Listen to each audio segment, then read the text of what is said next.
Have Drytron for you, Primite Blue Eyes, and even more RB action. Make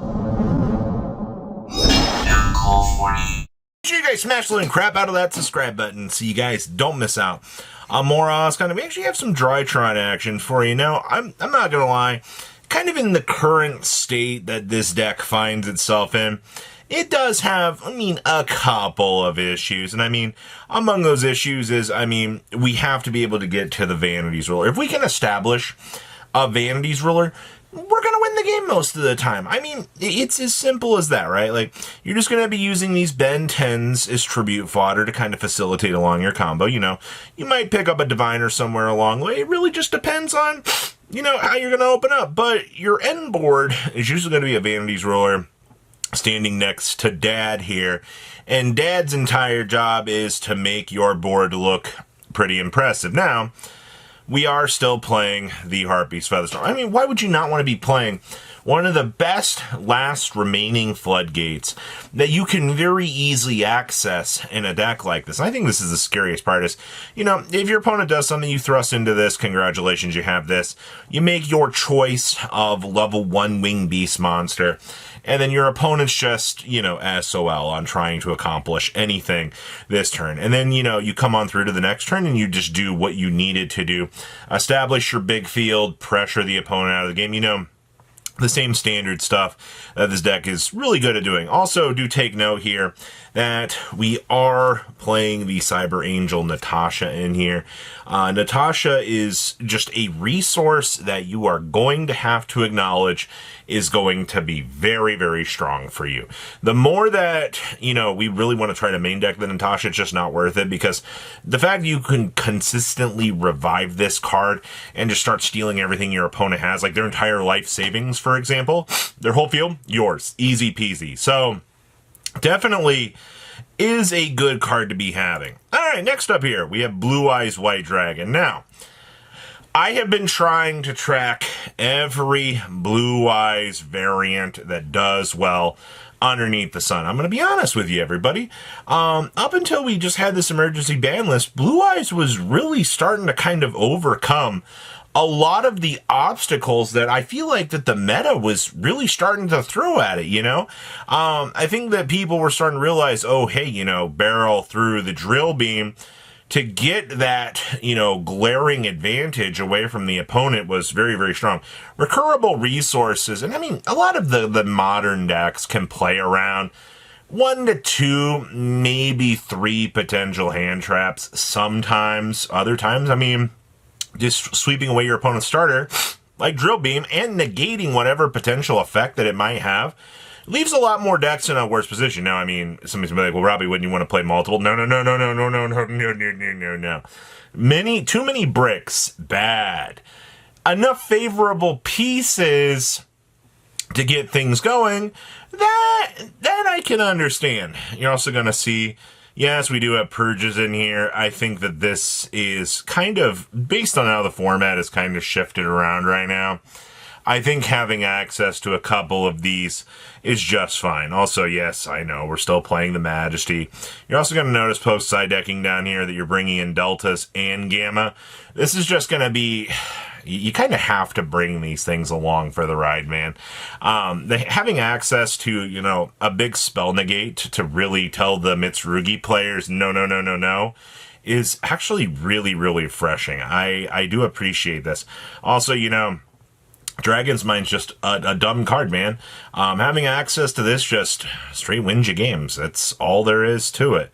Next up here, we have RB with Division. Oh, man. This is, I think, one of my favorite tech choices out of this block.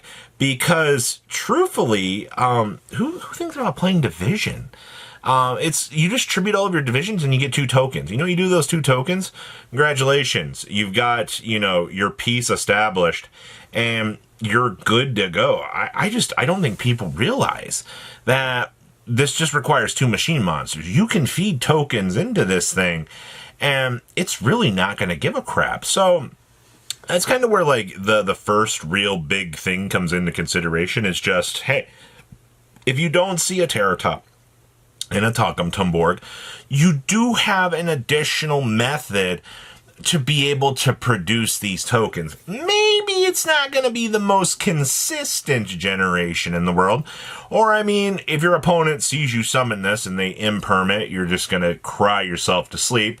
Then, I mean, that stings. But if you do see, hey, we do have the Terror Top into the Takumtum board here, and then we can, drop a division on top of all of this, then we're kind of cooking in, the fundamentals and the extensions phase of what you want to be seeing. You're also going to notice down here, yes, we are playing Regulus.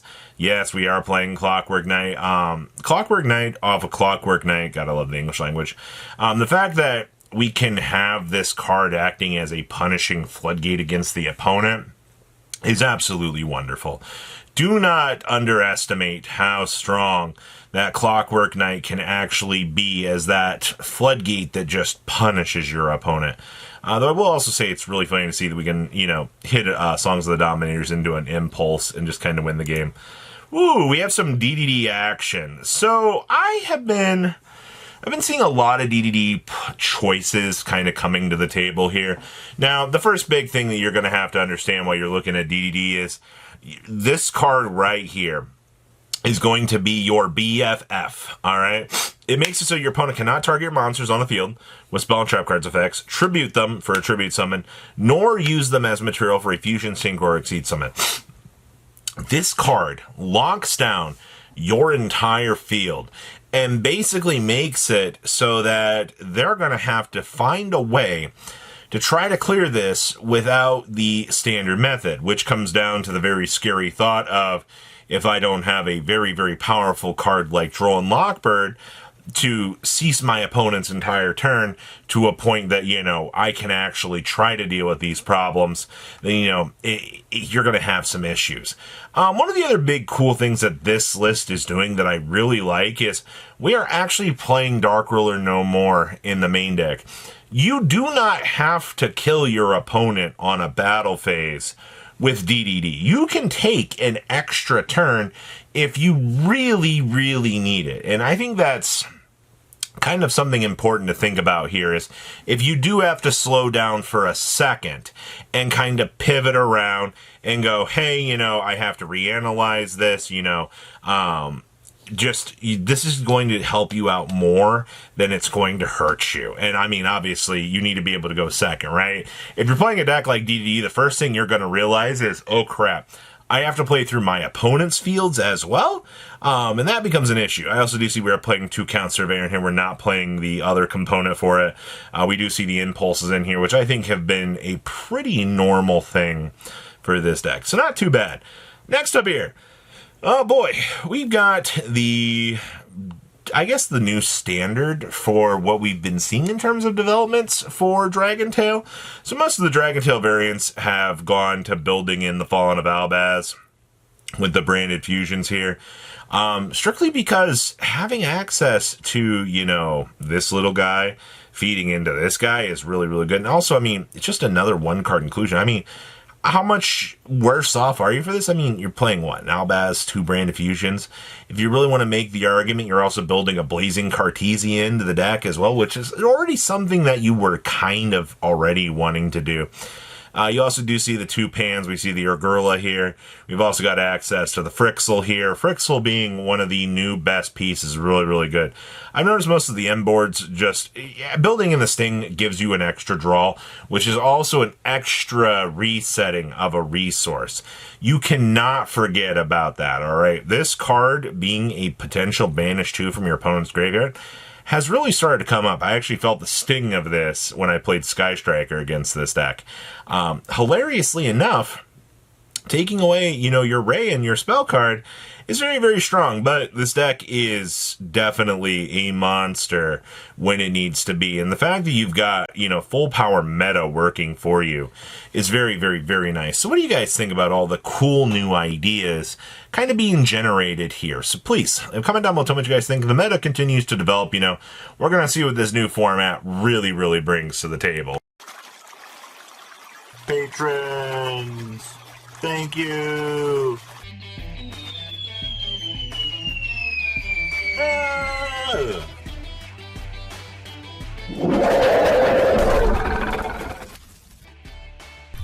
Thank you so much for watching. Check out these other videos.